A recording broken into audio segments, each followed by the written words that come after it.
Assalamualaikum warahmatullahi wabarakatuh. Saya Husenuddin Sregar, dengan NIM D1C22107 dengan kelas R001.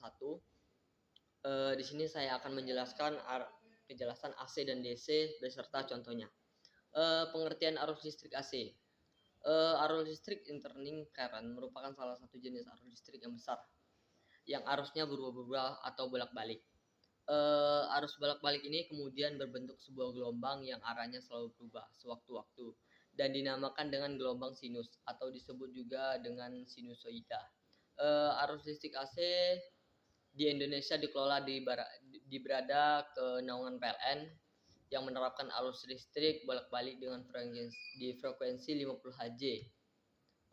Adapun tegangan standar yang diterapkan dalam penggunaan kebutuhan rumah tangga di masyarakat yaitu keunggulan arus listrik AC. Arus listrik AC bisa digunakan untuk menyalurkan listrik yang berada di tempat jauh karena AC memiliki kerugian yang lebih kecil dibandingkan dengan DC.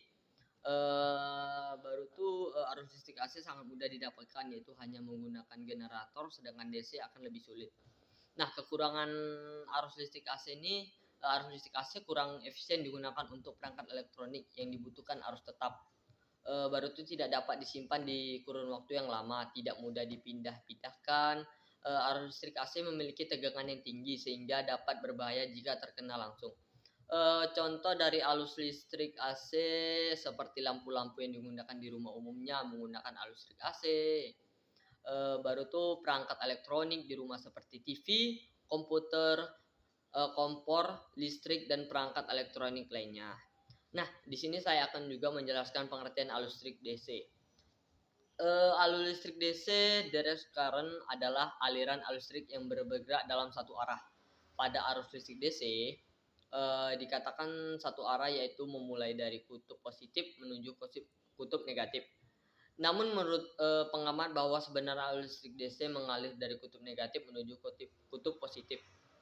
Nah, keunggulan arus listrik DC ini yaitu sebuah energi arus listrik DC yang berasal dari proses kimiawi, hasil indukasi elektromagnetik, dan bahkan berasal dari sumber energi yang alam yang terbarukan, sehingga arus listrik DC lebih mudah dibawa dan dapat disimpan dalam waktu yang lama.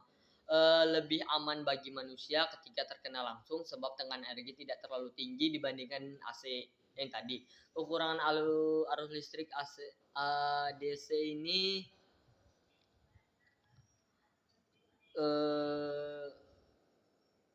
lebih mentermisahkan energi untuk jarak jauh, sulit untuk diubah arus tegangannya sebab memerlukan konverter yang mahal dan canggih, tidak cocok diaplikasikan untuk memenuhi kebutuhan rumah tangga. Nah, contoh penggunaan arus DC ini yaitu seperti baterai.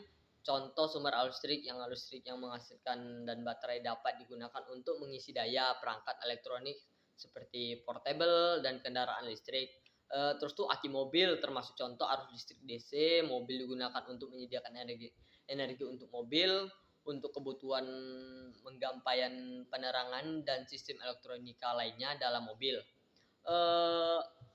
Panel surya menghasilkan arus listrik DC melalui efek fotovoltaik.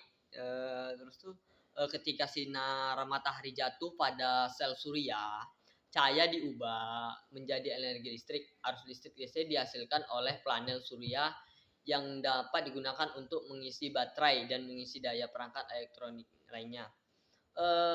Itu saja yang saya bisa jelaskan. Baik, wassalamualaikum warahmatullahi wabarakatuh.